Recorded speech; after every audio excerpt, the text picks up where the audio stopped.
Hello, it is that time again. It is time to enter the chat with Colette and Matt. I am only one half of that equation. My name is Matt Silverman. I'm here, as always, with Colette Bennett. Hello. Hello.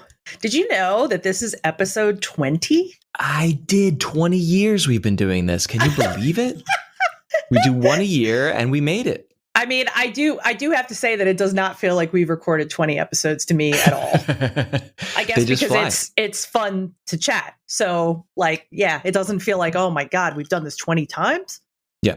You and I talk about it off air, maybe here and there on air, but it's like this, all the things that we do professionally and that we make professionally they're somewhat labor intensive, and even other shows that I produce are very labor intensive. And this one we designed to really just be like hanging out. Even when we have a guest, it's super chill. Mm-hmm.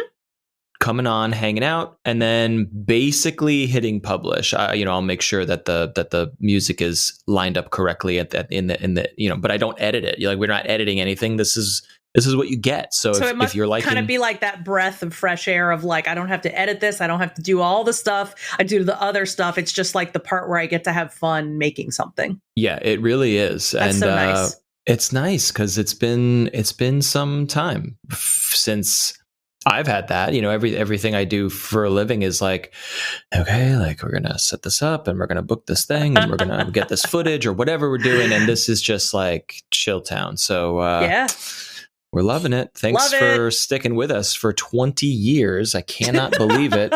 And here's the thing: if you're new around here, there's only one thing. There's only one thing going on, and it just coincidentally happens to be the most important thing. And that is, of course, video games. Yes. Yeah.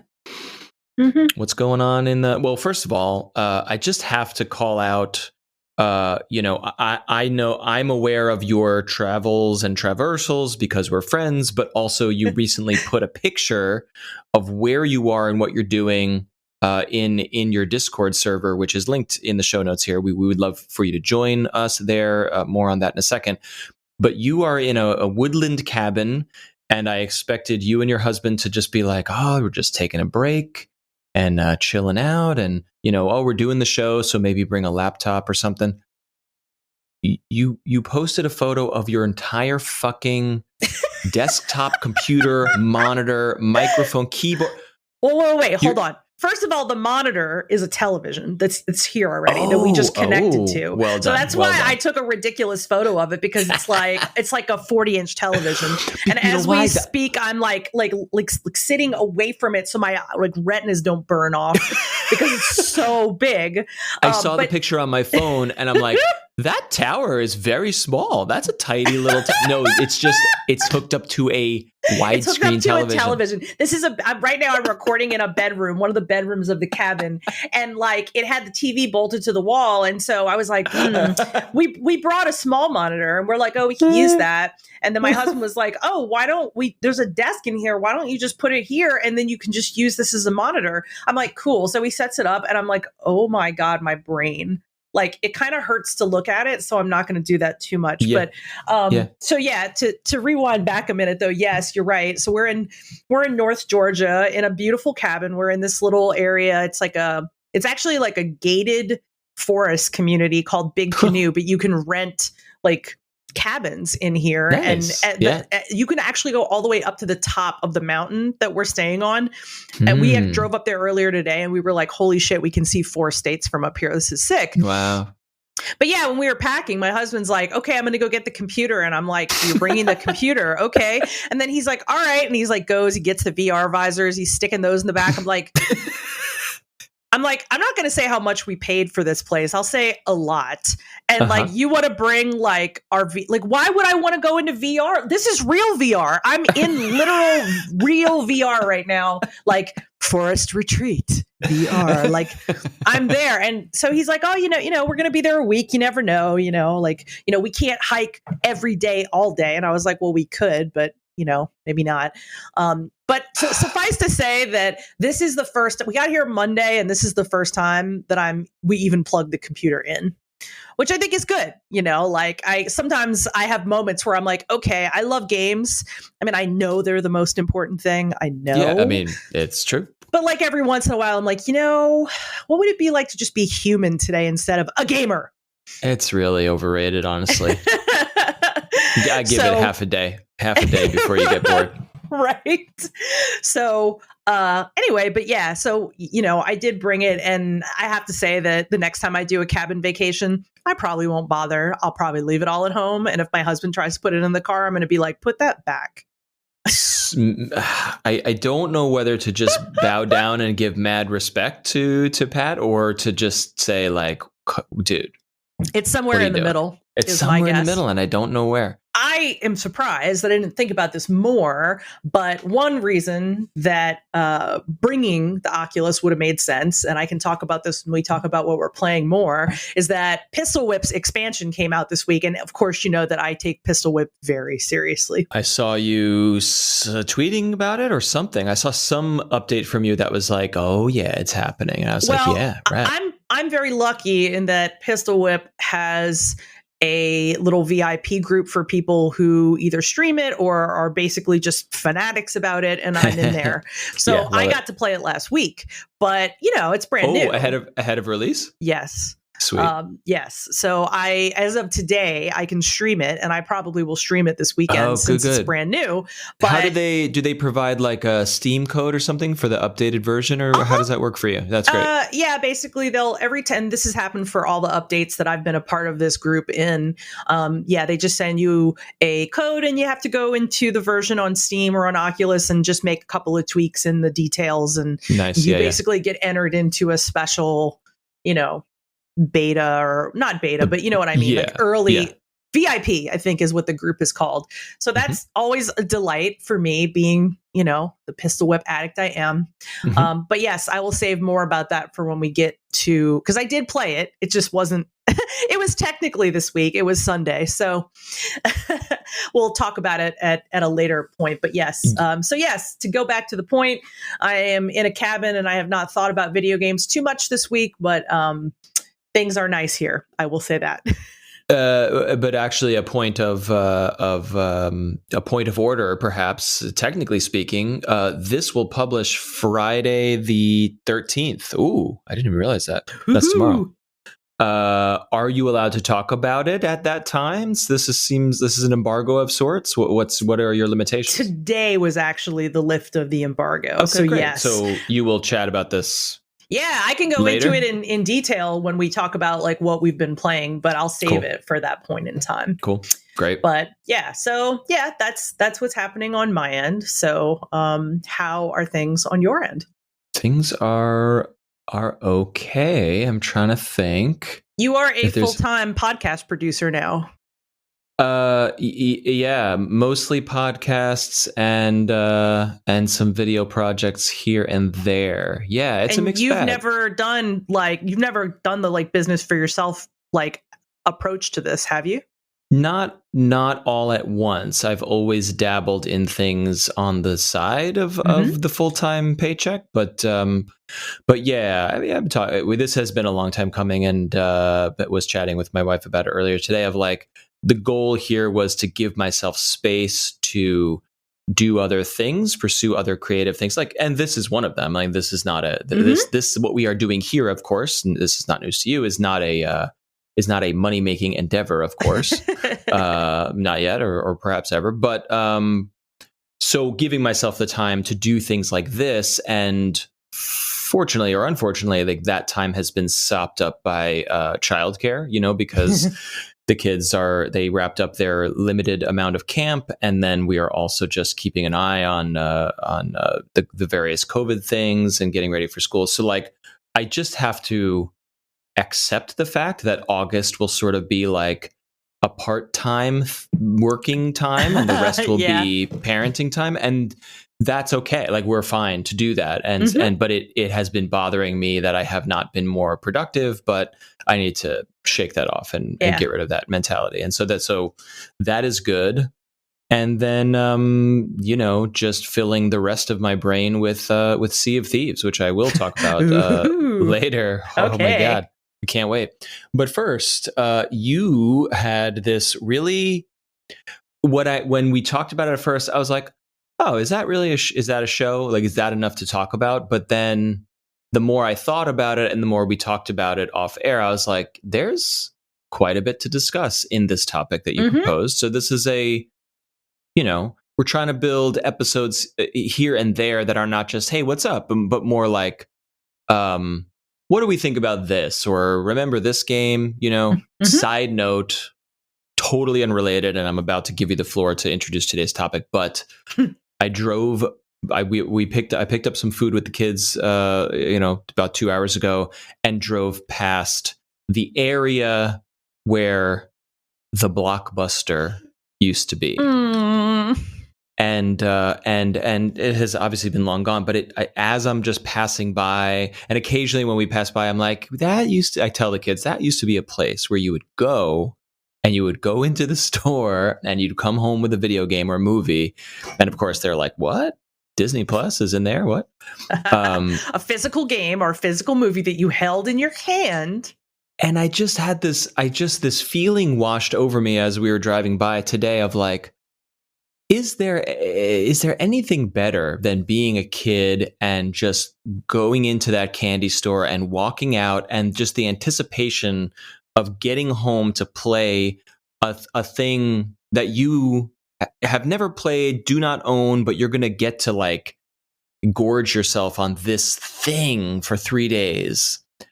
What a nice feeling that is and was. And can never be again, really, in some ways, I think. Yeah, it was. And it's funny you say that because I'm absolutely going to talk about that in my portion of this topic. Oh, good. Okay, great. I've set you up. So I said, oh, you're in the woods. You're not playing anything. I'm just playing the same old stuff. What are we going to talk about today? And you said... I said, I think we should talk about the different ways that people use Steam and how to better use Steam, because I think in an engine, like for locomotion, like, you're pumping it into what do they call it? Like pistons and stuff. Right? We're talking about like automotive stuff. No, video game Steam. Come on. We're talking about the most important topic on planet Earth. The PC Stay Master focused. Race. Stay focused. Yes. So my thought was like, since I'm not a new Steam user, but I'm a new regular Steam user is maybe a better way of putting it. And so in my, what is it now, 7 months, like regularly looking at Steam, like most days of the week, I've started to think a lot about how to navigate it. And I don't really see it as like a cool sale site to go to, even though it can be that. I think it's much bigger than that. And I think there's so much to it. They've built such a robust community. Valve has done a great job with that. But one common thing that you hear from almost anybody who has a PC is, oh God, like my backlog is just so huge. Like I'll never get to it all. And then like 2 days later, they're like, well, just dropped $300 on the Steam sale. And I was like, to triple the size of your backlog, right? Right. So that is just an interesting, like to me, that presents kind of a problem. Definitely not a problem for Valve. I mean, it's a great solution for Valve because they're making all this money, right? But and like serve like dollar per megabyte or however you want to break it down of like, they don't even have to serve 90% of that data because it's just people buying things that they will never download. That they'll never download. So for them, it's an epic business model. It's epic, yeah. But for the gamer I should say the user, because gamer is probably not even a good word at this point. For the user who's like, okay, like... let me jump backward and talk about myself just briefly with Steam for a second. So I've had Steam for a really long time, since like 2007. Never really took advantage of it because I was a console gamer my whole life. But every once in a while, someone would release a game that didn't take much oomph to run. And I was running I had a MacBook at the time. It would run some stuff, but it had to be kind of basic. Even back then, you were playing and finding like PC games that also had a Mac port. Like, do you have examples? Because 2007 Mac games on Steam, I'm having trouble there. Well, So because I traveled a lot and went to a lot of video game related events, I met a lot of people. And one of the things that I got really lucky about when I used to go to MagFest every year is that I would often meet indie designers and indie musicians working on smaller projects. Mm-hmm. So one of them was a lovely person who I still am Twitter friends with to this day, named Can Gao. And he made a beautiful game called To the Moon. So good that I would say it most reminds me of like a game like Chrono Trigger in that it had like terrific heart and sentiment, but also kind of had a look like it was from that time period. Mm-hmm. And then another musician that I met and became friends with, who is also now a streamer, is Laura Shigihara, who did the Plants vs. Zombies theme. And she's done a bunch of different video game related stuff. She's terrific. But she made her own game called Raccoon. So good. Both of them are top-down RPGs. You've told me about the latter one, I think. I think I own the latter one based on your recommendation. And so good. Never. Both are emotional, like deeper kind of stories, but oh my gosh, it's great storytelling. So anyway, back to the point was that those were the kind of games I would look for. And, they're not going to be demanding of your PC hardware. So it was fine. It's so rare that they would also be ported to Mac. Am I wrong in that perception? No, you really weren't. I mean, the selection was not great. I just got lucky in that, these two particular designers were like, yeah, I want to make it for Mac too. And they did. Nice. But yeah, for the longest amount of time, it just, obviously, being a Mac owner, it wasn't the thing, but a lot of friends of mine use Steam, and it was also a really good place for visual novels. So I would definitely go and play visual novels there, which of course are literally just pictures with text on them. So you don't need a lot of oomph. So of course, all of this changed in January 2021 when we got what I call a good computer, capital letters. The next thing you know, I'm like, oh shit, not only do I have access to play literally any game I want on Steam, but I've also got to think about things like the Epic Games Store and, Xbox Game Pass, which I can play on my computer and all this stuff. So I'm like, God, that's a lot, right? But I will say, I feel Steam unlocks this huge universe of gaming. If you have like a powerful PC that can handle it, that I'm glad I didn't miss out on, because I've missed out on it up to now. And I feel that Steam definitely, I'm glad I didn't miss the experience. That said, and this is kind of going back to the point of Steam's like user functionality, there may be users who look at Steam and they know exactly what they want, or they've used it for so long that the little discovery queue is like perfectly attuned to them. So maybe it makes it easy for them to discover new things. For me, one of the symptoms of my ADHD is that I get overwhelmed easily, very easily. So when I log on to Steam and I see all those things, I will really quickly be like, I can't choose anything. I'll get paralyzed, deer in the headlights. Yep. So I enjoy browsing sales there, but I want to avoid getting a huge backlog of games I'll feel guilty for never playing, because that's just not something I feel good with. Like some people, I think they'll just buy it and enjoy buying it. And if they don't get to it, they'll feel like bad for a split second and that's it. But like, I'm not that person. And I think part of this made me think about, friendliness of like user, what the user experience is like for Steam for everybody. I think it's really easy for people to be like, oh yeah, we just hop on there and we buy what we want and we hop off. And this kind of connects to the Blockbuster memory you just were telling me about, because I was, alive and well in the Blockbuster era. And I do feel like not just in something like Steam, but also in all the digital options we have, that we're paralyzed. Like often we can't make any decisions because you don't have to have ADHD to be like, I can't choose from 8,700 movies tonight, or, whatever, like 500 shows, or God knows how many games are on Steam, 200,000 games. Like, I think that is partially problematic. I don't think it's going to change, but I do think that it's like, it robs some aspect of that feeling of I'm going to get up and get my car and I'm going to go to Blockbuster and I'm going to spend some time browsing. Maybe I'll even chat with someone that works there or someone else that's looking. And then I'll like go to the counter and I'll get myself some popcorn and maybe I'll get some Raisinets and I'll go home. It was a different kind of experience. And you probably weren't going to leave with like 6 things. You were probably going to leave with like 1 or 2. Yeah. So, you know, does this opinion of mine have any bearing on the direction that like all this is going in? No. Like 0. Like everything is going to continue. These libraries are going to continue to get bigger, and people like me are just going to be like paralyzed by too many things to choose from, and so therefore we often don't choose anything. But yeah, so like this is no knock against Steam. I really like Steam. I really like Steam's ecosystem a lot.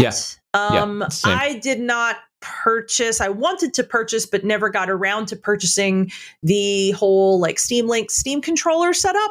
And I always thought, well, you know, one of these days I'm going to get around to that. One of these days I'm going to get around to that. But the problem was, if you didn't have a powerful enough computer to stream the games from in the first place, it wasn't really going to be a lot of good. So the Stream Deck will fix that problem for me. And then I could see myself potentially like, you know, maybe even like picking up the link in the controller and using that so I can play something on the PC from the living room and then have Patrick hold the Steam Deck or vice versa.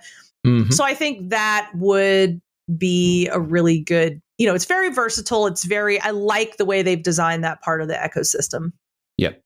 But yeah, so these are, you know, some pluses and some minuses that I think are very personal to me and especially to my particular disability. And so I thought, you know, the ways we use Steam and the problems people have with Steam, or even the really positive experiences that people have with Steam, or maybe even tips about how they best use it, I thought would be something really interesting to talk about, because I don't know. Like, I don't think I'd want to have this conversation about, like, say, the PlayStation Store, you know? Yeah. Like, it's not interesting to me in the same kind of way. That feels more like a storefront to me, whereas Steam feels like an entire ecosystem to me. And there's like every outlet that you could buy a game on has sales, but like Steam sales are like in a class of their own.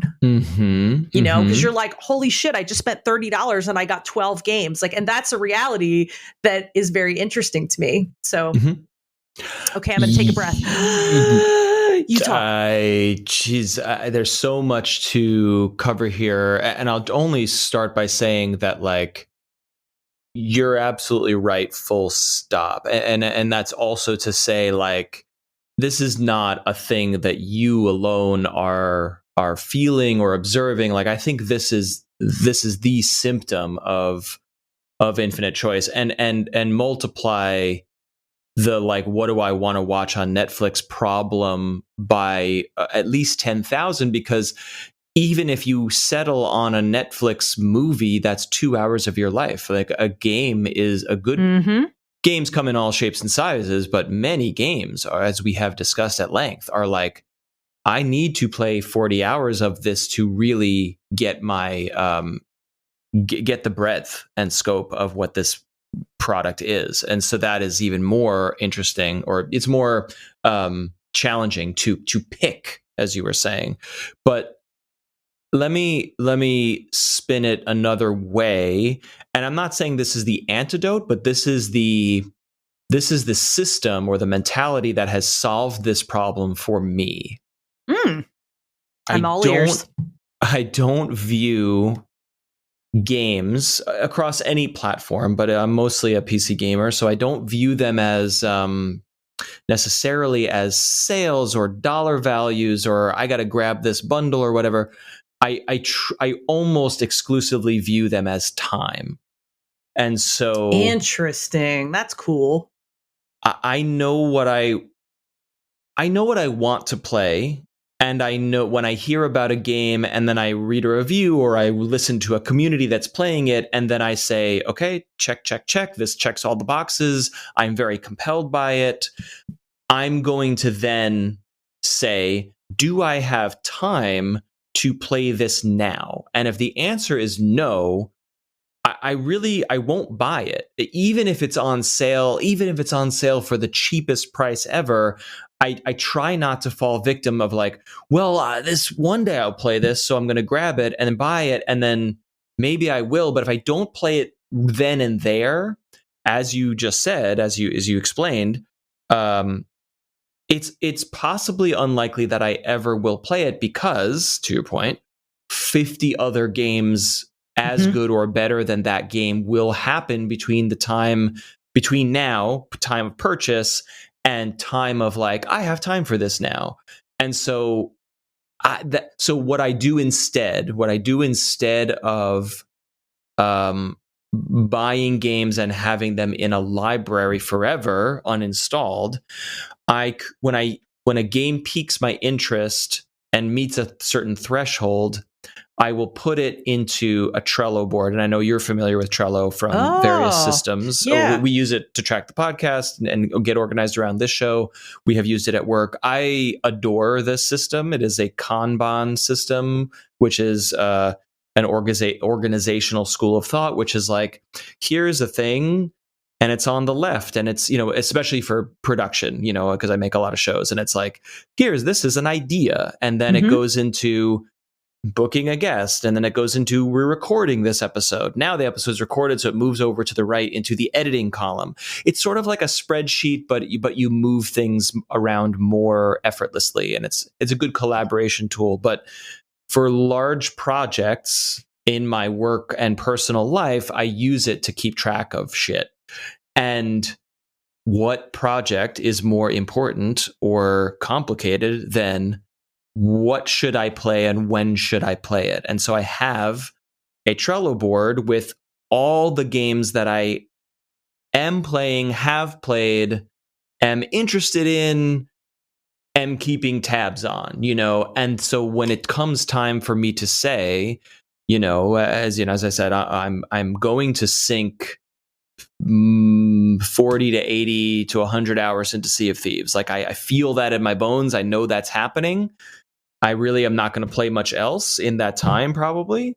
When that time ends, I'm going to say, what do I want now? Do I want to fill that void with another like looty grind? Do I want a story game? What is it going to be? And I will then look in the Trello board and say, oh, okay, I was looking at this, but maybe this is out. Oh, but Metroid's going to come out, so maybe I'm going to save time for that.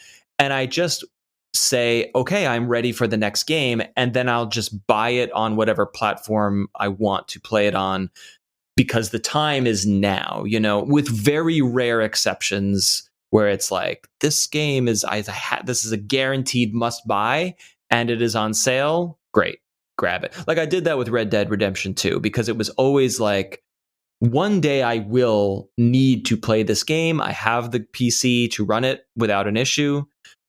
And I could pay 60 or I could pay 40. And like it was on sale for 40. I was like, all right, you know what? I will grab it now. I'm probably not going to play it for 6 months, maybe a year. We don't know. But aside from that rare exception, I'm really organizing my mind around time spent rather than how many games can I own. Because in a strange way, I'm still collecting them. By putting them in the Trello board, it is like, all right, now I got it. I'm keeping an eye on it, and I can acquire it or not whenever I damn well please. I don't need to worry. I love digital games. Like I have nostalgia for the physicality of old games. I do not want to own cartridges or discs ever again, ever. Yeah, I can understand that. And I mean, to be honest, I don't with a very, very select few games. Like a perfect example is Final Fantasy VII Remake. I had taken it out since I just got a PS5, and I have a beautiful steelbook for it. And when I put the disc in the steelbook, I was like, I love this, because it's a game I'm so attached to. But like other than that, I also am like super okay with my games being files versus being physical things. Like I like that part of it. And I like your organization system. That's interesting to me, because I wouldn't have necessarily thought of the idea of like making a list of games you want to play and then kind of like prioritizing them or like deciding what, because like once again, right, like my primary emotion at processing what I want to play next is overwhelm. So I'm like basically what I do is I basically like something has to appear in front of me where I go, ooh, and that's the thing that's most likely to get me to play it next. Totally. And then if I don't connect to it, that's it. I'm on and I'm off to the next thing, and that's it. Yes. So it's not, and I don't like that. There's probably a lot of games that I'll never play because you know, like okay, here's an example. Sitting in front of my fucking enormous TV monitor. On my desktop are the reminders, which means that I made a shortcut to games that I was like, gosh, I really want to play these. Silent Hill 3, Little Nightmares, Nier Automata, Donut Country, and a game called Going Under that I can't even see the icon for. But like I'm looking at them right now and I'm going, when the fuck do I think I'm ever going to have time to play these? Yeah. Like it's heartbreaking, especially when it's like, oh, I would love this. Yeah. But I just don't see it fitting into life. And I don't think it ever could, because I can't not play this or that, you know, it is the crappiest first world garbage problem you could ever say out loud. But I really find it fast. I find that, you know, it's like, oh, there's so much there's so much media. And it's like, sure, but most of it I don't care about. And that's fine. That's actually good. I want to care about things I care about and not care about the things I'll never get to. But it is interestingly heartbreaking to be like, oh, this is a game I will love and I'll never play it. Yeah, and it's weird, right? Because so let's move this over the topic of it to books. So bookstores like Barnes and Noble have existed for a long time. And one of my favorite activities used to be going to the bookstore, not just to pick out a book, but to be there and just browsing and getting all that visual stimuli, which my brain loves, and you know, taking my time and maybe settling down in an aisle for a while or in a comfy chair and check out a little stack of books and decide which ones I want and don't, or if I want, you know, what do I want? And I feel like that is something that makes it easier for me to not be overwhelmed by the sheer amount of books that I'll never get the time to read because I won't live long enough to be able to process all of them unless I quit my job and just read for a living. Yeah, but so what are you saying? That it's the physicality and the tactileness of that experience is somehow different than for me. It's different than looking at a giant digital repository because I'm not getting the same physicality that seems to help me better sift through and make those types of decisions. Okay. So yeah, like as a result, it's like I can watch a video of the game, but something about the physical experience of purchasing media, I think just fits with my personality better on the whole. I'm not saying this will solve it, but I wonder if what I'm doing is exactly what you are trying to overcome as well. And we have also discussed off air that our brains are likely very similar in this regard. Right. So when you go into a digital storefront, it's like recommended for you. And this algorithm says this. And if you like this, you like this. And it's just a lot of stuff trying to grab you. And I don't think Steam is a bad marketplace where it's ugly. And I think the recommendations are okay. They're mostly good. But I never browse Steam. I never browse Steam. I learn about games from the media and from social media, from communities that are like, "Whoa, have you seen this?" And I'm like, "Oh, okay." And then I go from those platforms into Steam and then say, purchase or not purchase, or write it down or not.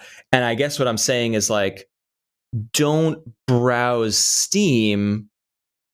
Use a tool like a spreadsheet or a Trello board to gather things together the way you just described. You would pull this off the shelf and pull this off the shelf and go to a cozy corner and then sit in a comfy chair and look at the different books and then decide, well, I can't read them all, so this one's the one, because I kind of organized my thoughts. That is what this system does for me. And it again, it takes me out of the store experience, out of the sort of marketing experience, and puts it in a more like, I know what I like, and lots of people or reviewers or professionals or YouTubers said or played this, so this goes in this column now. And that is what I think I'm doing what you are doing in the bookstore, but digitally. And so I guess my point is, maybe it's not a digital physical thing. I think e-shops and storefronts are just,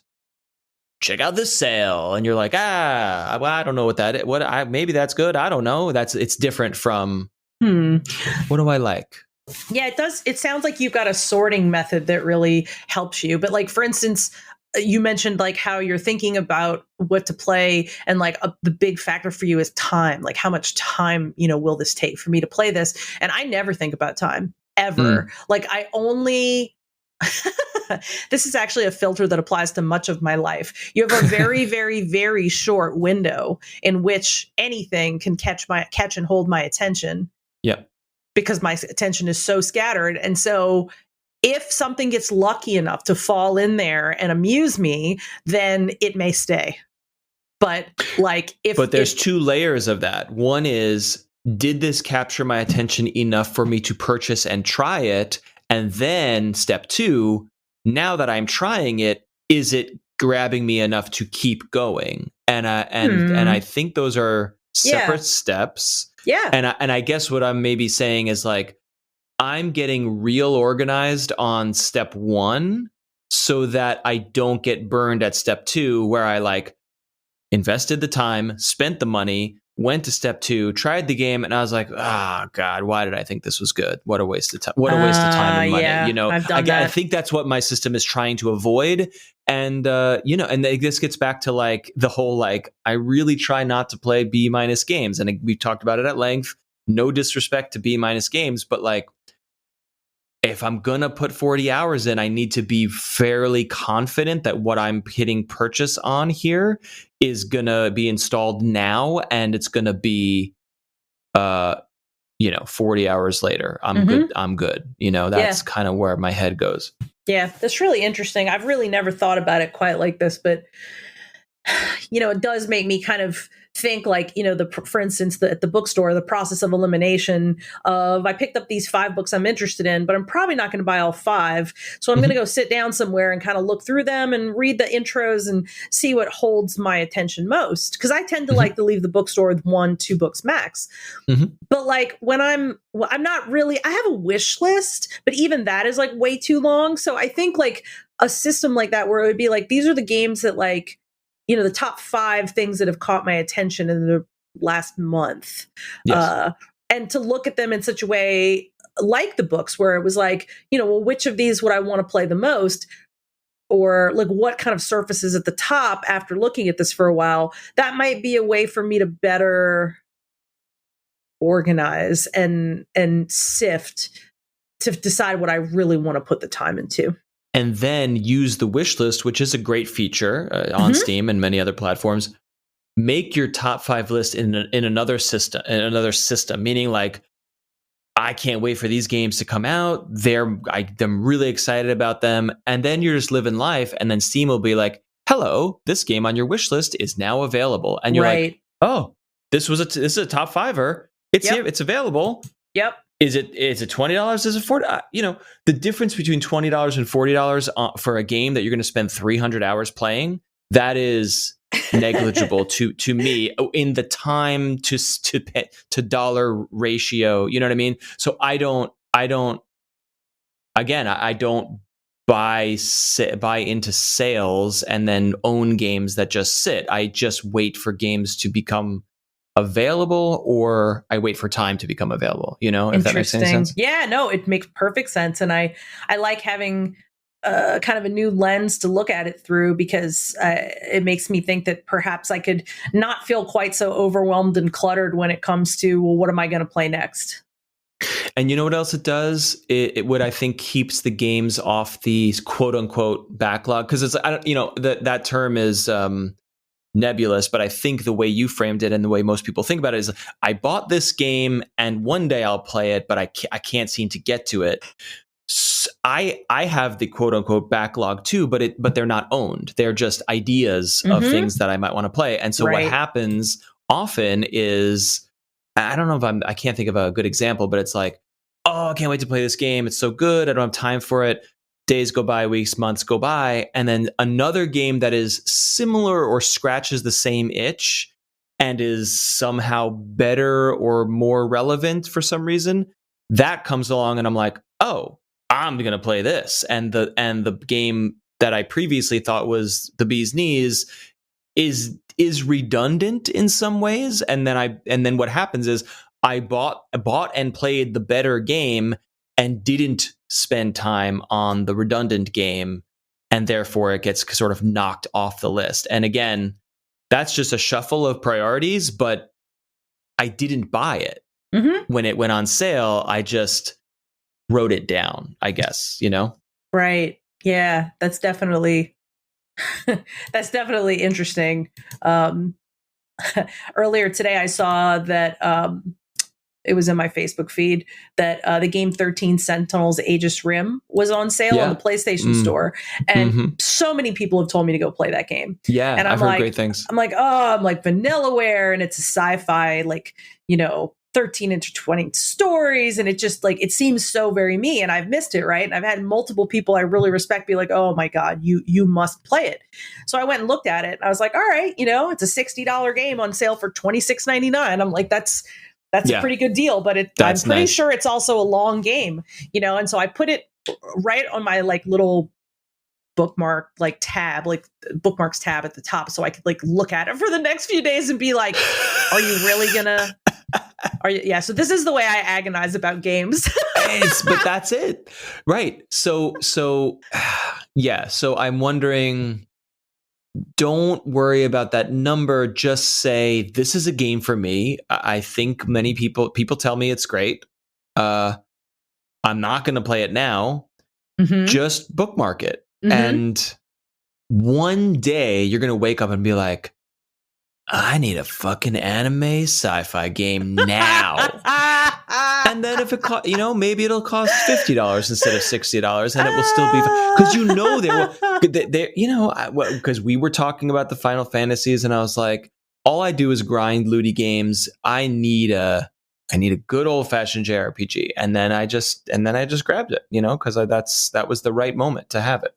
Yeah. Speaking of, I wonder how you playing that is going. It is going well. I beat the wall with a little looking up strategies. I feel like I'm speccing the characters. I don't know if I'm doing it right. We talked a little bit about this because I'm looking. It's like I'm at this boss enemy and I'm reading multiple not guides, but forum posts of oh, you do this and cast this spell and this spell. I'm like, I haven't even seen these spells. I haven't seen this equipment. I'm like, what are you even talking about? So I'm worried. I have a minor worry that I'm choosing the wrong classes or speccing the characters in ways that are not ideal. And that's a silly thing because it's a Final Fantasy game. There's no wrong way to play, I'm sure. But it was very alarming that it's oh, just cast this and this, and it's no problem. I'm like, what the fuck? What the fuck even is that? What? I've never even heard of that. What are you talking about? What are you talking about? When you're oh, when I get to level 30, I'll get this spell. I see where that is. So I just got to grind more. It's no, I literally don't see that on the tree anywhere. What are you talking about? So anyway, but it's good. It's good. I'm digging it. Nothing more to report. I'm going slowly because I'm on the high seas currently. Yeah. Well, yes, and also that. So, but I guess at this point we're rolling full on into what are we playing? What are we playing? I'm trying to think if there was anything else. Oh, just briefly on the Steam stuff. I want to second the ecosystem stuff, and I just I will remain a loyal Steam user for all the reasons that others are. It's like your library is there, and it's all this accessibility and the discounts and things like that's basic stuff. But like, I'm just so pleased that Valve continues to. And they're not the most innovative, cutting edge, but that they are paying attention to VR. Like that's where you go to play PC VR. Even fucking Epic Game Store uses Steam VR because they don't have a VR, whatever you call it, not client, but a framework. I love streaming. I love streaming from my PC to other devices in the house, TVs, etc. Mm-hmm. And I'm just so pleased that Steam kind of got out in front of that very early on and was like, "Hey, you got another laptop? Stream from one computer to another. Like, just open the window and play it. Like, oh, hey, you want to stream over the internet to a phone? Like, you can do that too." And you when you see this stuff come out, it's like, oh, that's interesting. That's probably going to suck, though. That's probably trash. And you start doing it, and you're like, no, this is actually fantastic. It's like I have a console in every room in my house, right? And I have, as discussed, I've graduated on to using NVIDIA Game Stream and Moonlight and things like that, which are a bit more robust and a bit more configurable. But like. And I didn't stick to the Steam controller, but I'm just so happy that someone was like, what if you could play Civilization on your TV from the couch and using this wacky controller? And it's like, I applaud that, and I hope they continue doing it. They obviously are with the Steam Deck, as you alluded to. And so all those reasons. And then the other thing, I don't know if I've talked about it here, but it's like, when the new consoles came out, there was all this discussion about, what do they call it, smart delivery and backwards compatibility. And it's like, will my digital game on a PS4 play on a PS5? Well, if you download a patch and then reconfigure this and then buy this version, but then upgrade to this version, then you can play it. And I'm like, a fucking Steam game that I bought 20 years ago can play on anything I own. Like, why is this so hard? And I don't know the actual answers to those questions. I'm sure there is architectural challenges to overcome in these systems. But like, I'm very pleased that for the most part, Steam games transcend PC games. Windows executables transcend generations and graphics cards and CPUs. Like, you can keep playing your Steam library forever. And I'm sure there are cutoff points of like, I don't know, if you have a 64-bit system, might not play 32-bit system. And so whatever comes after 64, if we're doubling that, maybe that one day, these 64-bit games will not be runnable without some black magic. But like, I have confidence. Steam has not let us down in that department. They've always done the work to make sure those things work mostly fine. So I am pleased. And I am also pleased to see like, hey, in 5 years, I probably won't be buying another PC. I will probably be streaming games from my Steam account from the cloud to a phone or to a TV. And I have every confidence they will be leaders in that space. And so anyway, like, I just wanted to second your note here about that they pay attention to the ecosystem and the technology, and that matters to me a lot. It really does. Yeah, no, definitely. I really, I love them or hate them. I do feel like the ecosystem that Apple has created when I've used Apple products, has made my life insanely easier. And but moving to PC and not having the ecosystem work in the same ecosystem for dummies way that I enjoyed has been a source of frustration that I think I've talked about on this podcast. Yeah, well, Windows is a different beast for sure. But like, just talking about Steam, where like, you can put Steam on a Mac, you can put Steam on a new PC, old PC. I think about like, I purchased what do they call them? Not digital console. What do they call virtual console? Virtual console games on the Wii, because hey, I can get Mario Brothers on the Wii. I can play Zelda on the Wii. that shit's gone forever. Like it's gone forever. I have to rebuy them. I mean, thankfully Nintendo does Switch Online, but like you got to pay for that. So that sort of shit, those the shenanigans of like new console, nothing works on it, buy it all again in this collector's edition. That doesn't happen with Steam, and I am grateful for that. The way they handle that ecosystem. So yeah, absolutely. Love it. I have confidence in where that will go, like in the next 5 to 10 years too. Yes. Yeah. Same. Pretty freaking cool. Let's get into our next segment. What are we playing? But first, before we talk about what we're playing, we have some chatter in the Discord, quite a bit. That Discord be chatting all the time these days. It be chatting all the time. It's good. It's good. Megalith says that he's playing Dreamscaper, which I have made a note of. He says it's a shockingly deep roguelite that touches on mental health loss, improving oneself, building relationships, and a really good soundtrack. Incredible soundtrack by Dale North. Is that someone you're familiar with? It is. Dale and I worked together for many years at Destructoid, and he is an incredible musician who then, after staying in game writing for a while, decided that he wanted to go full-time into making music for games, and he's now been doing that for many years, and his work is gorgeous. I've played several of the games that he's scored before, but I was already interested in Dreamscaper without realizing that Dale was the composer, because obviously those are all like topics I'm very into. So yeah, I think between those topics and knowing he scored it, I'm totally in. But yeah, I will most likely get home and that will be the next thing that will be bumped up. To go back to the prior thing. List. It's like, oh yeah, that's going to go way up on the list because of a personal connection plus the topic. Yes, exactly. But that's what it is. Of like, if you opened the Steam store, does Steam know based on your history that Dreamscaper's for you? Maybe, but probably not. But now, because you have you have information from a personal connection, you have information about a composer, which no algorithm would likely, recommend something based on that.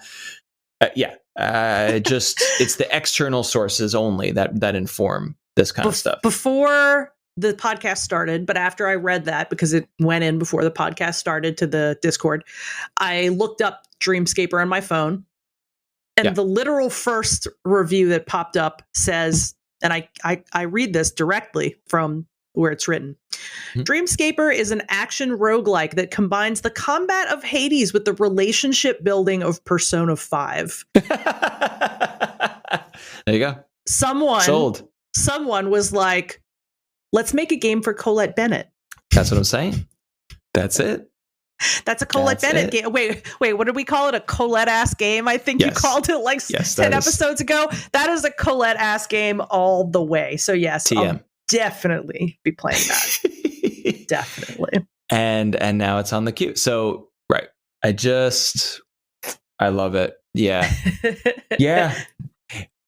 So that's one, Dreamscaper is one that caught my eye, and for whatever reason did not meet enough criteria where I don't believe I added it to my board, but if you do get into it, I'm eager to hear. And I'll talk about it here. So it's inevitable that you'll hear about it. So did you play Pistol Whip, the expansion, or what? I did. I am fortunate enough to have gotten my hands on it a little bit early, because the folks at Cloudhead Games are lovely, and they appreciate the fact that I will scream about their game until the end of eternity. So I am playing Smoke and Thunder, which is yet another completely free expansion. Every expansion they've ever put out has been completely free for owners of the real game, which is insane, because when Pistol Whip first came out, it had 10 songs, and now it has 28 songs and 2 full expansions with 5 full story, they have a beautiful comic illustrator who does their work for them, full flesh stories with 5 playable levels in each one. And I literally can talk about Pistol Whip until I pass out from lack of oxygen, and I'm not done. because I love it that much. But so yeah, the new campaign is Western, which is real fun, because it actually pushes some cool mechanics. So for people who are listening who aren't familiar with Pistol Whip was inspired by that scene in the first John Wick film where he's moving through a club pursuing people, and I don't know if they did this on purpose or not, but I'm guessing they did. He actually shoots on beat several times to the music, like, 3 shots in a row to the beat of, and I guess the developer saw that and were like, wow, it would be great. And hence, game like hence Pistol Whip was born. So several of the levels have definitely got big John Wick vibes, and some of the guns you can use are named after him, or they're his actual guns or whatever. Interesting. Okay. Yeah, real cool. So then I think, I don't know if they ever expected that Pistol Whip would be as popular as it is and as highly rated as it is. So then they were like, well, how can we expand this universe? And the first foray into that universe was to do kind of like a sci-fi style campaign mode, basically, which I really loved. That was last year. And so this is their second campaign. And so they decided to go with the Western theme, which I'm not really a big Westerns fan. So at first I was like not thrilled, but then after I played it, I was like, God damn, this is so good. So one really cool thing about what Smoke and Thunder does, the music is still terrific. It's everything that you would expect from if you're already a Pistol Whip player, right? But what they did was they took the mechanics and the fun of, what you could do, and they kind of made it so you're pretty much always holding 2 6-shooters.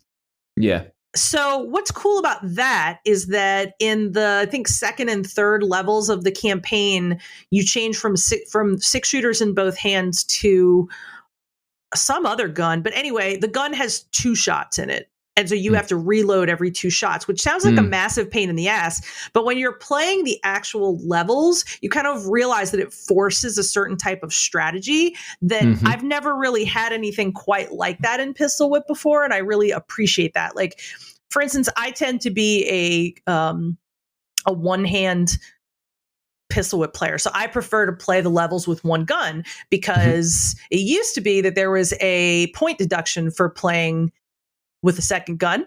Like if you played a level with the second gun, you'd get like 20% less points or something. And then eventually they removed that. Okay. Right. So yeah, basically the idea would be, you can let so many more bullets fly that you're going to get a point deduction. But I think people were like, no, some people really like to play with 2 guns for other strategy reasons. And so they decided to remove that. But I'm so old school about Pistol Whip that I continue to play it with like that one gun. And when Isn't that a disadvantage then? Or no? Has it been balanced in a way? No, it's kind of like you're really hardcore if you play with one gun, because that means that you have to be able to do everything that the hard levels demand of you using only one gun instead of 2 guns. Yeah, so right. But I guess I love pain. Like, I don't know. But that's what I mean. It is a disadvantage. It is a hard mode in some way. Am I wrong? Yeah, no, you're totally not wrong. And it was a point of pride, I think, because I played that way up until they changed the issue with double guns being a detriment. Like, it's no longer any point deduction if you play with 2 guns or one on any level. I guess what I'm saying is, like, you should get credit somehow. I don't disagree. For playing with just one gun? Yeah, because that's interesting. It's like you are playing on hard mode. It's like it should be a separate leaderboard, or there should be an asterisk on your name being like, oh, no, you got these points the hardest way possible. That's interesting. Like, how that's could the kind of thing that they're like, right. I think if I put that in their Discord, they'd really like to hear that. If person A got 10,000 points with 2 guns and you got 10,000 points with 1 gun, right, one of those achievements is harder than the other, and again, for games it's just having fun, but you are a leaderboard leader of this, and so there should be an asterisk here, I feel. What I mean? No, that's a really good point. I didn't think of it that way. I just kind of thought of it as 2 different styles, but you have a very good point. And I don't know, maybe again, is there some sort of balance here? Like, if one gun has 6 bullets and 2 guns has 12 bullets, and there's no other balance, then it's clearly an advantage. But I don't know. No, you're right. You're no. You're right, and it's something I never thought about. Like, for instance, because I've played one gun for so long, when they took the penalty off of double wield, and I went and started trying to play levels with two guns, I felt handicapped because I'm so attuned to playing to the rhythm and shooting on the rhythm with the one gun. That shooting with two guns was just not working for me. Too much. So to get back to the point, Smoke and Thunder forces you to play with two guns. Okay. Because you're a cowboy, two guns. And it also forces you to go through levels where each gun only has a few bullets, which is so interesting because it means you have to time your reloads and time the way you're shooting in a totally different way. And I find that like super, super fascinating. That's cool. So that was really fun. And what I loved about it most was that I felt as if I was playing Pistol Whip for the first time again. Nice. And I feel like that's like one of the best compliments I can give them at this juncture in time. Like, I was really electrified by playing the first campaign, and I did feel like I was having some new experiences. But like, I kind of feel like playing this expansion that I'm going to have to learn how to get good at it all over again. Yeah. And I take that as a great challenge. You know? What more could you want? Yeah, I love this game so much. So I'm like, wow, that's great. And another great thing about Pistol Whip, I think, is that it's one of those games, like it's nice to have different games that suit different things. And for me, I'm not going into Pistol Whip like for any kind of like, deep storytelling or any of that. I'm going into Pistol Whip because I want to shoot some motherfuckers on time, perfectly on beat. And I want to like literally destroy that leaderboard, and it makes me feel like a goddamn badass. Like, I think I always call Pistol Whip the John Wick simulator, because to me that's what it's like. You're John Wick. And so when I want to get that high, that's when I'm going to pop in and play an hour of Pistol Whip and pop back out. But I appreciate that it's something I can turn to for a specific thing and spend a specific amount of time and then be like, okay, I'm done. Because the hard levels make you squat and move so much that I honestly can't play for more than an hour without being like covered in sweat and exhausted. Yeah. But that's a perfect, it's a perfect experience. Like, I love how condensed it is. My question about it was, given how much you've played it and your mastery of it, do you often go back and replay stuff you've always played, or were you kind of like done with it and now, yay, here's an expansion, finally, but can't wait to get back in? I continue to play regularly because I have still not cracked like the top 50 of a lot of the leaderboards, and I want to be there. You have more work to do. I have more to go. I've never gotten to the top spot. I have a friend who actually became my friend because he was the number one Pistol Whip player. And I messaged him on Twitter and I was like, I need you to be my sensei and train me. And so that's how we became friendly. But anyway, and I talked to him about it. I was like, well, you're literally the number one Pistol Whip player on every leaderboard. And he's like, yeah. And he's like, and it made it kind of tough for me because, at that point I had achieved all there was to achieve and I kind of had to move on to a different game. Yeah. And I totally get it, I get it. But I think because I never hit that point, I still have that fire of like, can I just move up one more space? Can I move up 10 more spaces? And so I don't think that's going to go away because, to be honest with you, I don't think I'll ever be in that number one slot. I could be wrong, but I don't think I'm going to necessarily score that high. But he was the person to tell me that playing on PC got him way higher scores. And I was like, okay. So now I don't really play on Oculus anymore. I mostly just play on my PC. And fun fact, when Smoke and Thunder's VIP testing came out, one of the things we had to do to install it, just so it wouldn't screw anything up, was uninstall and reinstall the Pistol Whip game. Oh, so all my scores got wiped. Ooh, how? Isn't it like cloud based, or I thought it was? Leaderboards are public. If I was to pull up an individual leaderboard some way, which I don't know if there's a way, I don't know of one that there is, but like in my game, if I go. Okay, so here's how it works. You load a level, you click your level, and then if you want to look over and see your current score, it's over on your right-hand side in VR. My scores aren't there anymore. I mean, okay, like, but if you go to look at the public leaderboard for who is in the top whatever, like you're still there, right? I'm probably still, I mean, I would have to type to look this up, and I'm not going to do that to our sound. But I mean, I guess I've never tried to do it that way. I guess it would probably be in the Oculus. Well, no, because I'm not playing on the Oculus. So I don't know. I'm going to now look up Pistol Whip leaderboard on my phone and figure out how to find this out. But it's easier, I guess I should say. Like, for instance, I can't look and go, oh, okay, cool. When I'm in VR, I can't be like, okay, yeah, I'm 57th in the world. I want to up that. Right. I guess because it was storing local data, but like, I guess, yeah. Did you lose progress? Like, did you have to start a fresh save? I don't know how it works. I would assume it was an online. Yeah, not a live service game, but like there was 99% of Steam games have cloud support, right? So yeah, I mean, it's something I never thought about before, but like, I did that. I came back in, and I just thought in my mind, well, my scores are in the leaderboard. And then when I came back into the interface and I highlighted a level and I looked to my right to see my rank, there was no rank.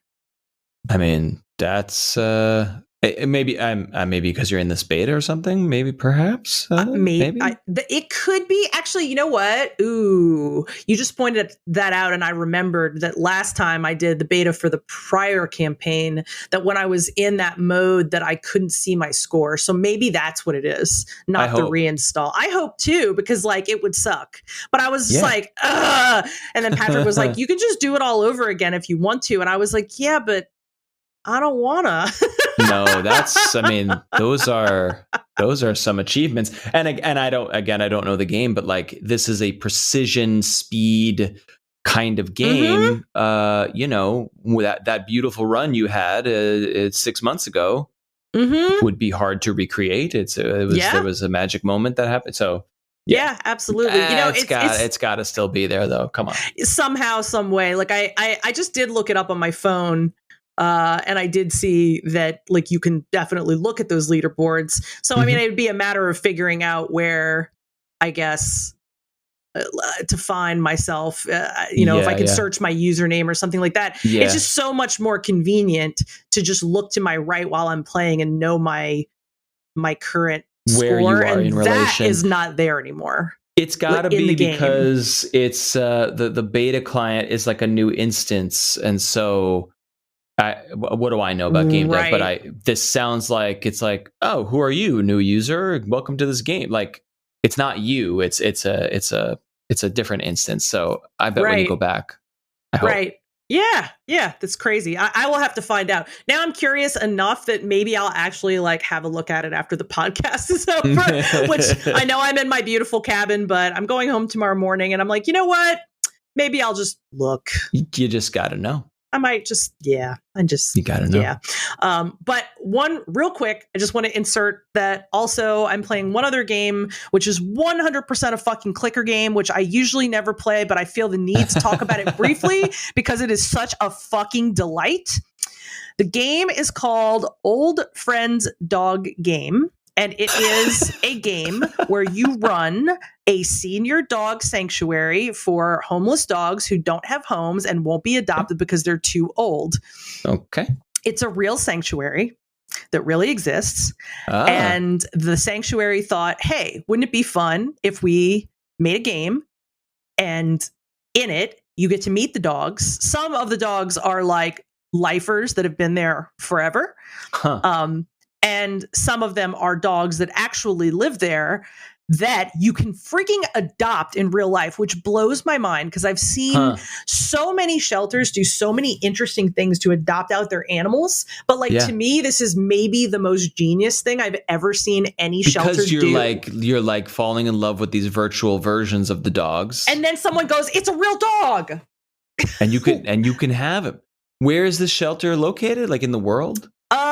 I think it's in America, but at this exact moment, I can't tell you exactly where it is. But I do know that, and this is another thing I thought was super cool, all of the proceeds of anything that you might purchase in the game or whatever are supporting the shelter. And I was like, okay, that's cool. Like, I won't just give you money just because, but like, you know, when I can click on one of the dogs that I'm like taking care of in my shelter and then like click through and be like, Bagel is a real dog, and here's Bagel, and here's how old Bagel is, and here, like, you know, here's Bagel's story. Like, I literally was just so ridiculously won over. I was like, okay, that's extraordinary. I've never heard of anything like this. And also, my next question is, like, as these dogs come and go, and new ones come to the shelter in real life, and some get adopted, and these are older dogs. I'm assuming some pass away. Like, are they updating this game with the real dogs that are really happening? Like, what's going on? Right. That's a really good question. Well,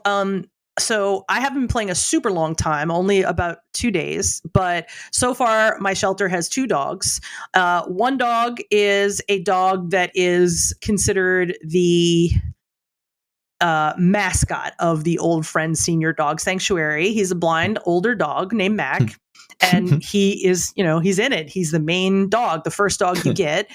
And then the second dog that I got was named Bagel, and he was a senior Cocker Spaniel, I think. And when I clicked through to learn about Bagel, I learned that Bagel was also like one of the most beloved, longest lasting dogs there, but Bagel actually passed away last year. Right, so I was like, okay, cool. So like in some of them, I guess it's kind of like an homage in a way to like a dog they really loved. But then other ones, they'll be like, you know, are you in love with Bagel? Well, you know, Bagel lived his life here, but here are the other adoptable dogs. Yeah.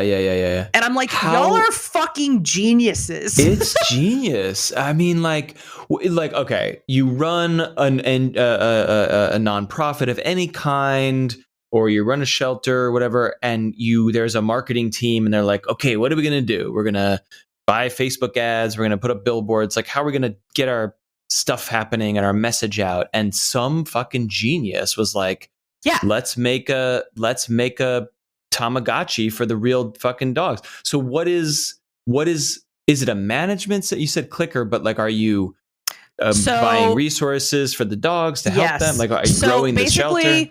You're doing a couple things. You're growing and building the shelter. So you're like, you know, it's empty. Of course, someone gave it to you and it's like beat up as shit. So you're like, you know, furnishing and slowly cleaning up the shelter, and all that is like gaining you points. And then your grandfather left you a shelter on his deathbed. Literally word for word, that's what happened. This fucking like, what if we made Stardew Valley for dogs? Right. Exactly. So, and then like you'll be playing, and then you have a little computer in the corner that'll be like, oh, these are people who are sending donations to the shelter. So you have to go and collect your money for the donations. And then you have to go in the kitchen and you get to make recipes. So you get to like be like, oh, let me try these dog biscuits or like doggy cupcakes. And then every once in a while you'll hear like from like the other room. And so you'll go in and one of the dogs will be begging for attention. And so you have to rub their bellies and like give them food and play with them. And then they get content, and then they give you love, which are little hearts that like, you know, obviously boost up your level and all that stuff. But I was just like, this is the kind of mindless joy that I need. Is this a mobile game? Is this on Steam? What's going on? No, I'm literally playing it on my phone, and the reason I know about it is because our mutual friend Monica was like, "Look at this," and I was like, "Get the fuck out!" And I was like, "That's my next question." Where did you find this? Where did you find Monica. this? Okay, well, Monica, but great. To go a little bigger, there is a Twitter account which I believe I might have heard about this first. Like I knew about it, called Wholesome Games. And really, this is kind of the only thing that they basically tweet about. The most wholesome fucking games you could possibly imagine. This is the top of the charts because, again, it's not just, planting crops, petting animals. It's fucking real. Like, this has real impact on a real shelter. Like, yeah, I would love to hear.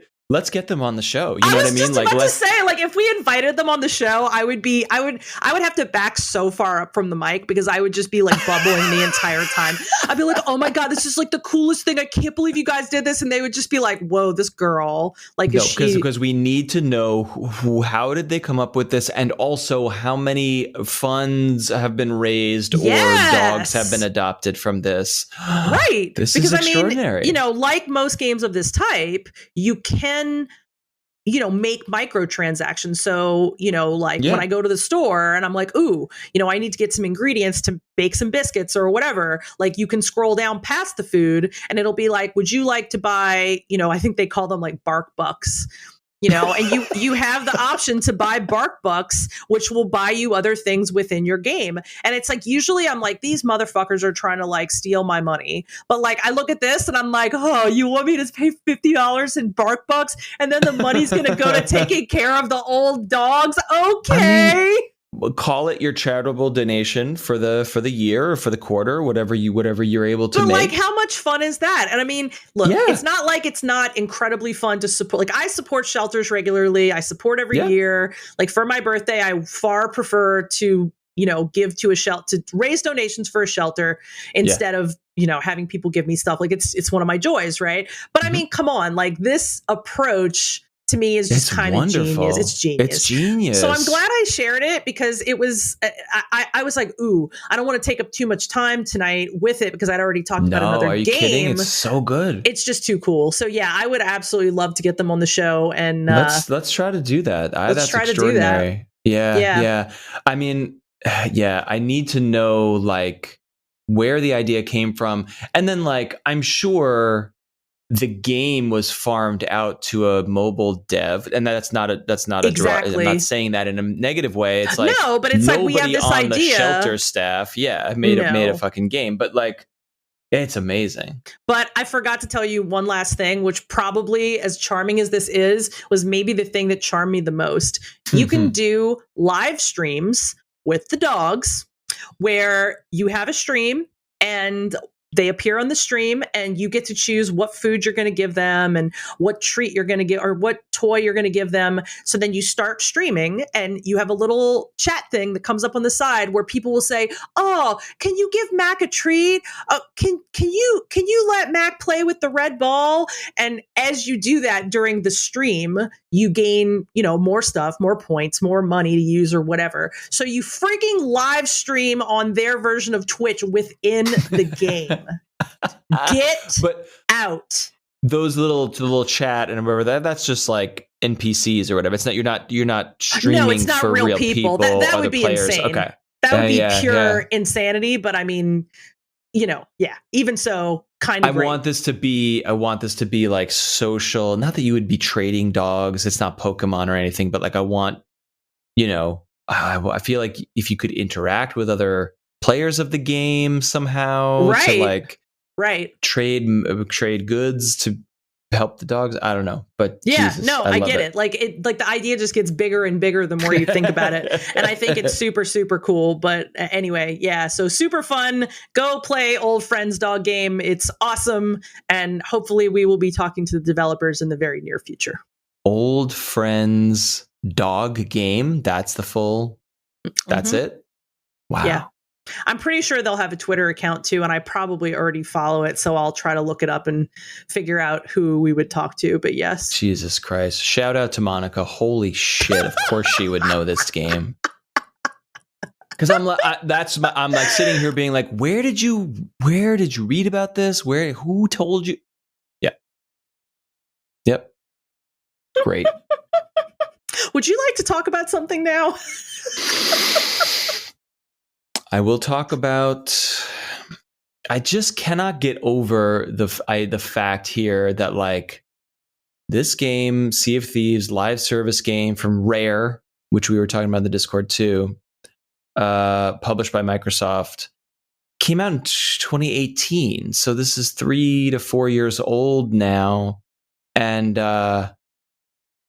you know, it just never occurred to me that this would be a game that would interest me. Like I guess my early perceptions of it were like, it's a cool pirate game. I don't care about pirates. And all the reviews were like, it's a cool idea and there's not enough content. And so I feel like when I encountered it in the wild, I was like, wow, that's nifty, moving on, and didn't think about it again. And I just don't know why. I don't know why in 2021 I was like, what's up with Sea of Thieves? And started looking into it, and holy cow. And so here's, in a nutshell, I'll try to express why it's so addictive. And for starters, I'll say, like, there is something about being a trucker, a space trucker, a ship trucker. There's something about being in a craft or a boat or a spaceship and loading goods onto it and then getting everything sealed up and locked down and shut the hatch and then go off to another place and bring those goods safely to another place. That is what appeals to me about EVE Online, which I've been dabbling in again lately. There's an aspect of that in No Man's Sky that I really, really love. A handful of other games do this, but this game does this. It is what this is about. So I'll back up and say, and it's like this. None of this is a revelation. Like, if people know this game, but like, I was so thrilled to just. It's a sandbox. It's open world. There's a variety of factions that give you quests.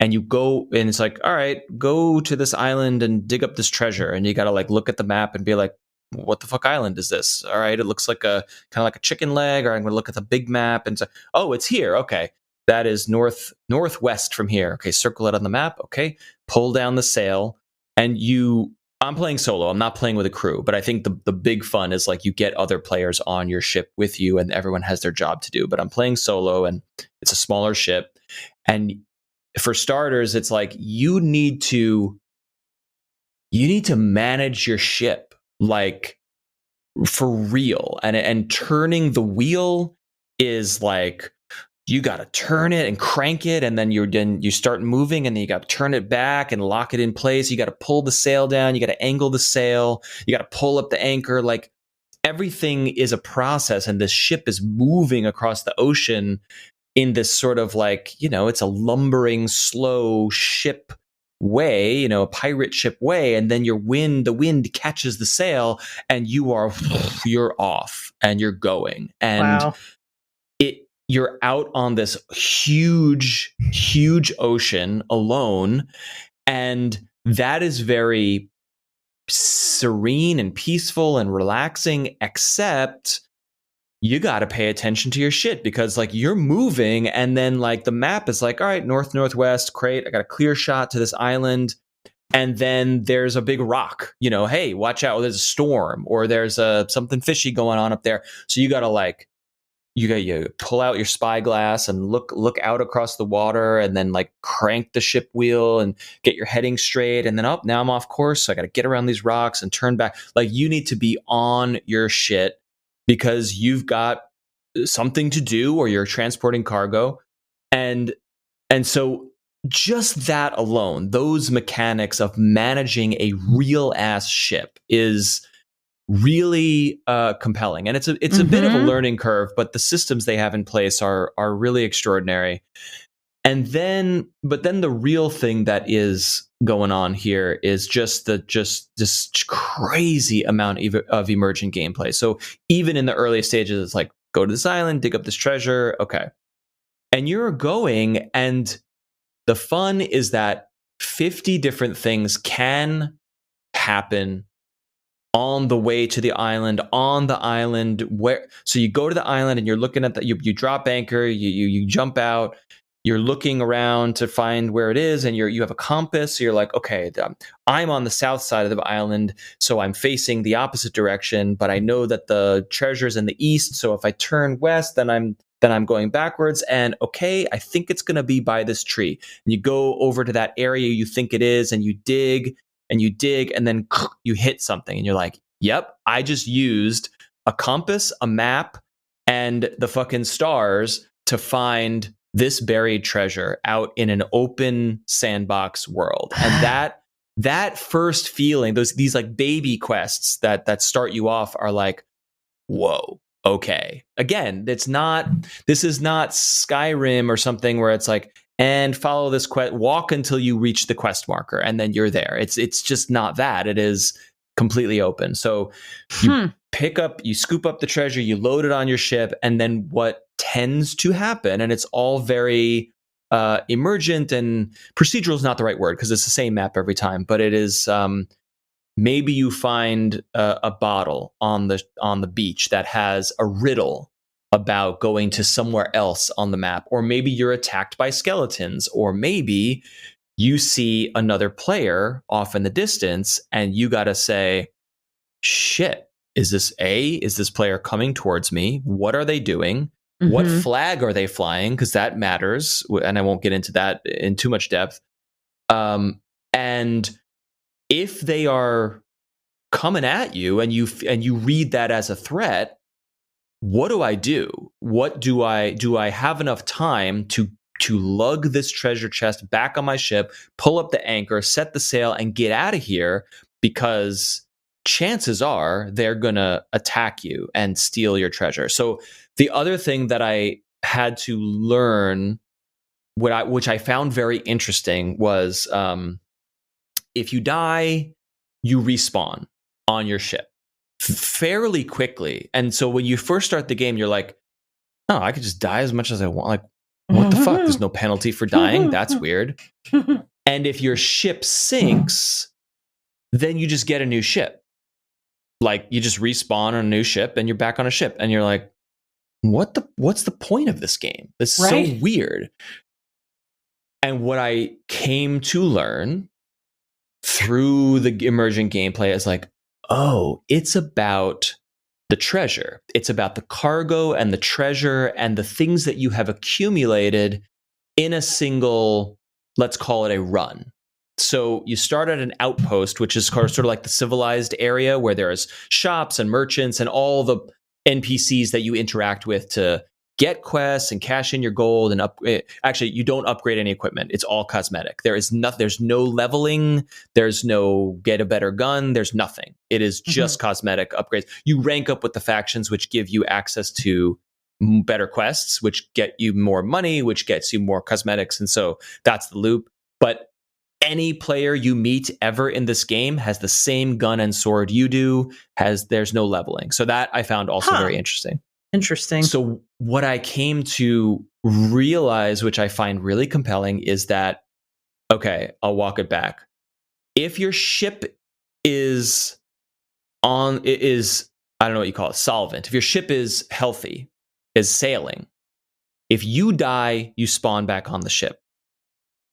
If your ship is sunk, you can get a new ship, or if you die, you spawn back at another ship. So I'm saying that to explain that the penalty for death is losing the treasure or cargo that you have on board. Okay. So if your ship is loaded up with loot and you are killed, you have a chance of coming back, and especially if you have a crew that's like defending your ship, you'll spawn back on the ship and you might make it out of that scrape doing okay.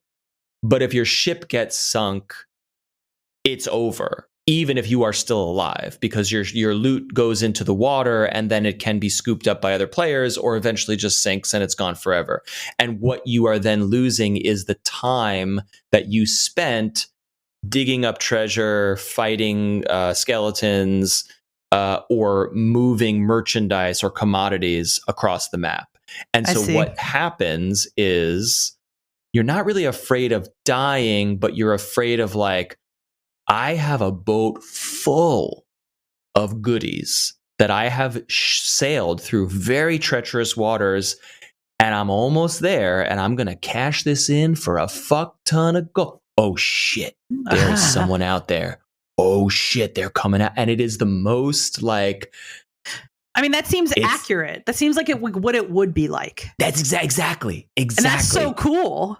That's what I'm saying. It's so cool. And especially because I'm typically playing again as like a merchant, as a trucker. I'm not playing with a crew, which means me attacking another ship is futile at best. I can't drive the ship, man the sails, and fire cannons and board another ship to like fight the players. There's just no way. It's silly for me to do that. So what I'm currently doing is I'm working with the Merchant Alliance, which is one of the factions, to level up that relationship and make buttloads of gold by shipping commodities. And there's trade routes. So it's like, all right, if I buy stone at this port, I look at sort of a ledger and it says, oh, this week in real time, this week stone is very valuable at this port. And of course, it's like all the way across the map. So it's like, I buy as much stone as is available, as I can afford, load it up on the ship. I have now expended money and a good deal of time loading manually. That's the other thing, is like, you get a crate, you pick it up, you haul it, you drop it on your ship, you go back to the dock, you get the next crate. It is manual labor all the way. So you expend your money. But that's not boring. No, because the stakes are high. So I've spent time and money to load my ship up, and then I set sail. And again, I've set sail, and it's like, oh shit, there's a shipwreck here in the water. Do I stop and loot that shipwreck for even more stuff that I can sell at the port that I'm going to? Do I make a detour to stop at another port on the way? Because if I stop at another port on the way, I could buy tea for cheap or spices for cheap and sell them at the port that I'm going to. And so you start creating this like this route of stops that are either planned or unplanned, because there's a message in a bottle, or there's a treasure on the beach I could just grab if I just stop here and jump off my ship and grab it. But you're always like on your deck of your ship being like, is anyone out there? Is anyone coming? Just making sure. Just, oh shit, there's a ship out there, but well, he's flying the flag of a different faction that probably doesn't want to bother me, and he's going west. So, you know what? That's fine. I'm gonna keep going. Yeah. And that intensity, and then the other thing that I really like is like, even when you encounter PvP with other players, and even when you lose a ship full of valuable stuff, it's like, oh, that was cool. Yeah. That was cool and fun and exciting and crazy unpredictable. Like, I was playing with the kids, my son was watching me, and I'm at my starting port, and you spawn into an outpost, a random outpost. So you're always in a new part of the ocean when you load the map. By the way, inventory and ship inventory, none of it is persistent across play sessions. So when you start the game, that's another very interesting thing that I learned, because again, as a new player, you're like, where's all my stuff? Like, why did I bother getting all these cannonballs and food and fish? And why did I do that if I'd have to start over? And it's actually quite ingenious, because each play session is an epic adventure voyage, and you really, the game compels you to play for like 3 hours at a time, because hey, I'm going to the seaport and I'm on this mission, but like, there's an island here, and if I stop, I can get extra wood to repair my ship. I can get extra cannonballs to defend myself. I can pick up some food to heal myself, because if you get into a scrape, you need those supplies. It's like, again, you said it best. You're like, oh, that feels very real. And it's a cartoony, silly, magical, mystical pirate game. So none of it is quote unquote realistic, but like, the need to make sure your ship is supplied and stocked because you have a long voyage ahead of you is real. You know, games where it's like, eat some food and get a buff. And then it's like, I don't really have to eat food. Like, that's, I could eat it, but I don't. This is one of those games where like, I better have some fucking bananas on the ship or I'm going to get my ass kicked. You know, like, I got to stock up and get ready just in case. This reminds me of when we had the conversation. I can't remember the name of the Star Wars game where you were talking about playing, and I said, is it kind of like that moment with Han Solo in the cockpit where he like screams with happiness? And you were like, yes, it's just like that. Remember that? I think it was it Squadron? I can't remember the name of the game. It was Squadrons. It was probably because Squadrons is so like competitive. And I think I was talking about like, getting that final hit on the shield generator, and you're like, yeah, like you're like screaming like Han Solo, like, woo, like I got it. Right. It's that. And you were like, yes, it was just like that. And I'm like, yes, that's, to me, that's like the ultimate like win of a game let me rephrase that, a game that simulates something, and when you literally have that feeling of I'm there, I think that's just the coolest thing that can happen.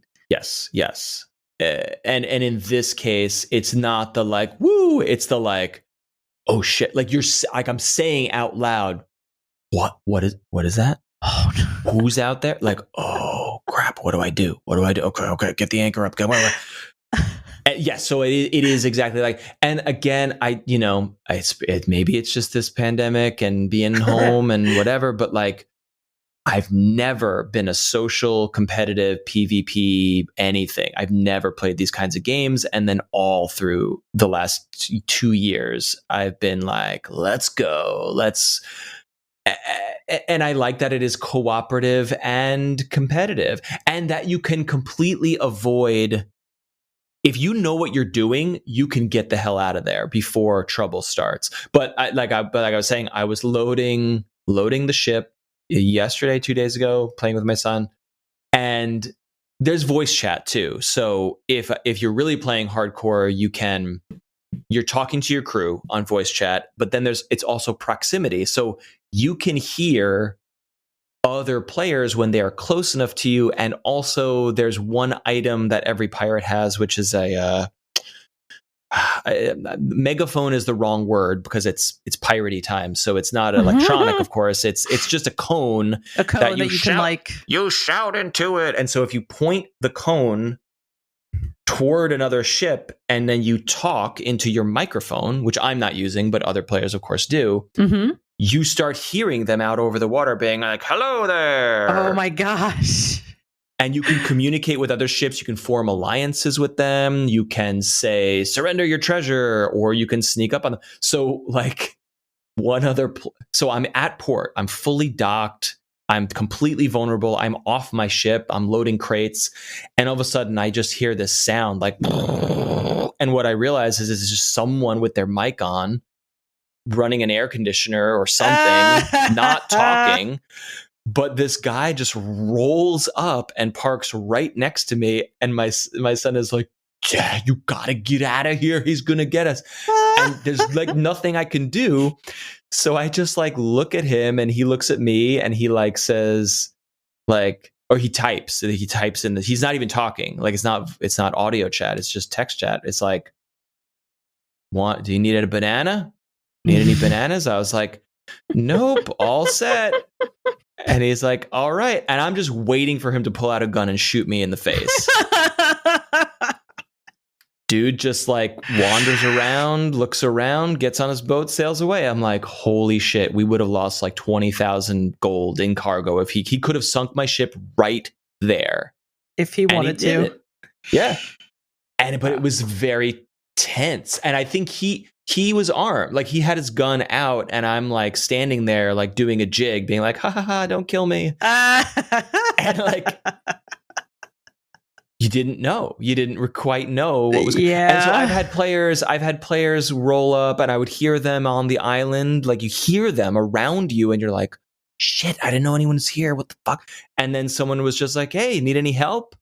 And I was like, no, I'm good. And then there's all these instruments, like it's all these emotes and stuff you can do. And playing instruments can be for funsies. You can drink ale, you can cheers, you can play a banjo or an accordion.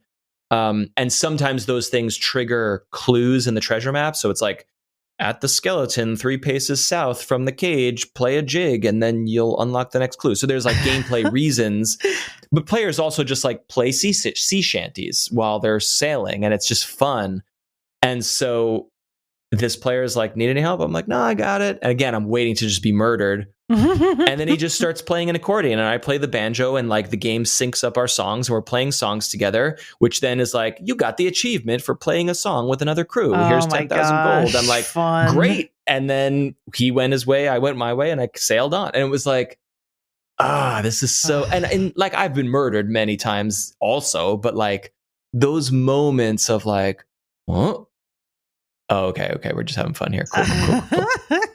It's wild. I love it. And so gosh, fun. That's so awesome. It sounds like just pure fun and excitement. And also, I may have alluded to this previously, but like, I feel it's one of those games where I feel like I have not scratched the surface yet. There are so many other, like there are forts that get activated by skeletons and storms there's a vault, and you can go in the vault and get treasure, and like there's all sorts of systems and mechanics that I have not dabbled in. There's a whole emissary system, which is like, if you fly the flag of a faction, you get additional reputation and reward the more tasks you do, but as you rank it up, the flag gets ranked up, and so other players can see the flag. So if you see like a rank 4 merchant emissary,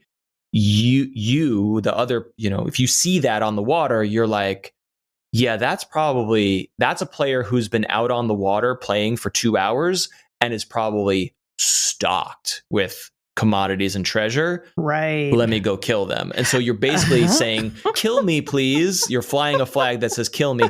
And there's another faction called the Reapers, where the whole point of playing that faction is to kill other emissary ships and deliver the flags of the sunken ships to the head of that faction to rank up that faction. So like, there are basically hunter ships out on the water, and it's like, if you see a Reaper, like their goal, the purpose of them playing right now in that server is to kill you. So either get ready to fight or get the fuck out. And so it's just that like looking through your spyglass and looking at shapes on the water and flags and masts, and is like, okay, is that a skeleton ship, like an NPC that's going to just float on by, or is that a Reaper coming to kill me? Oh my god! Let's figure that. Let's go. It's go time. And I just think it's simultaneously like, oh my god, it's go time. And then if on the flip side, it's like, I'm just going to sail and fish.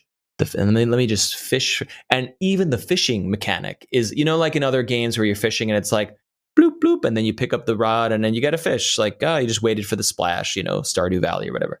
Mm-hmm. You have to fight the fish. Like the fish hits the line, and you got to fight the fish to tire it out. Then you got to reel it in a little. Then he starts moving again. If you pull the stick in the opposite direction, you're fighting him. But if you go too far, it snaps the line. Like, you got to really know how to fish to get a fish. And so I've made the mistake of like, sailing off into the sunset. I'm like, I got nothing to do. I might as well fish. And then the ship fucking crashes because I'm like not even watching where I'm going. Like it's like texting and driving is what I'm doing in this game, and it's horrible. But who made this game?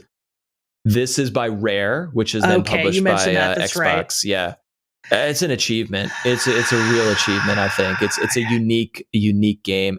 Oh, and it's the game. It's like, to your point about Pistol Whip, of like, it's a live service game, and there's all sorts of cosmetics and things you can buy with real money, although you certainly don't have to. But it's updated out the ass. Like every couple months is a new season, and there's all these. Oh, here's another thing I've never even done. It's like they're called Tall Tales, which are like, instead of emergent missions, they're story missions. So it's like, go on this quest to find the Blackbeard's gold, and I assume there's all characters and storylines. They did a whole Disney brought Pirates of the Caribbean characters and lore into this game that you can then play story missions with Jack Sparrow, and which it's like, I don't particularly care about that, but like, kudos to this game. They got Disney into the game. Like, it's extraordinary. It's pretty cool. good. That sounds truly delightful in every way, which is maybe the nicest thing you can say about a game experience. There you go. There's issues with toxicity. Like, I think the reasons why you avoid multiplayer competitive games are probably the reasons you, if this does not speak to you, the one added, like I'm in the subreddit and the Discord all the time, and people are like, this person was shouting ethnic slurs at me while boarding my ship. So how do I report that person? And it's like, okay, like I have not encountered that, but it is a recurring theme that happens in the chat, in the community. So gotcha. That's something to be aware of. But I have not seen it yet. But I'm sure it's a matter of time. Right. Yeah. Well, that is a shame, but you know, I think this is the nature of so many of online communities, unfortunately. But and like, you know, dumb, shitty kids being shitty in games. You know, that I think it's a lot of young people. I think other people are like, don't spawn in, don't do an open crew because you'll get paired up with a 13-year-old racist, and then that's not going to be a fun time. So I've been avoiding that, of course. Can't say I blame you. Still, it is nice that you have found so much to enjoy. And honestly, when you were like thinking about it, I was like, I think Matt's going to be madly in love with that. I haven't played it, but for some reason, I just thought you would love it. So it's cool to know I was right. You were right. Those vibes were calling. I was like, maybe I could. Yeah, definitely. I'm definitely here. It's great. That's awesome. I hope that it continues to give you the excitement of being a pirate on the high seas. With that, I got to get sailing. So anything else going on? Anything else we're playing? Well, you should close down your computer here and go enjoy some nature or something while you still can. I mean, I could. It's 8:30 at night and it's quite dark outside. But I mean, you know, whatever. Go outside. Do not walk in the woods. Do not walk on a mountain at night. Yeah, there are explicit warnings about do not leave any food. Do not leave anything outside because bears will come. And I'm like, no doubt. Okay, I kind of hope I'm not going to leave anything, but I kind of hope I see a bear, not maybe like in front of me while I'm walking, but you know, out the window or something. From the comfort of your VR living room, yes, you should see a bear. Right, yes, that would work well, but yes. So anyway, but yes, I guess we'll wrap it up. Let's wrap it up. Thank you so much for chatting with us, you the listener. We love hearing from you, so be sure to email us, have entered the chat at gmail.com. Are you playing Pistol Whip? Are you curious? Or have you dabbled in Sea of Thieves or any other like sandboxy multiplayer PvE, PvP kind of game? I would certainly like to know about that.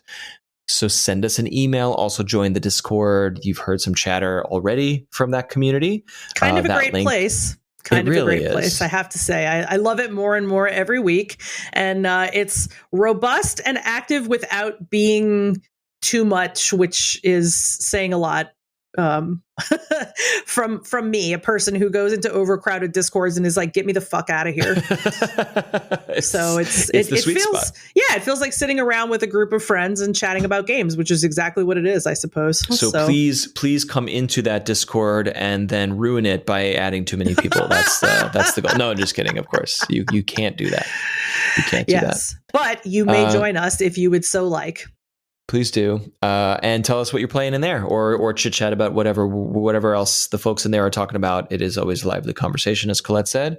Mm-hmm. And just our credits here, of course, that our theme music is by Azure Flux. Our logo is illustrated by Just Call Me Katarina. And if you enjoyed this episode, do leave it a rating or a review if your podcast platform of choice supports that feature, because it helps other people come on in to the chat. Mm-hmm.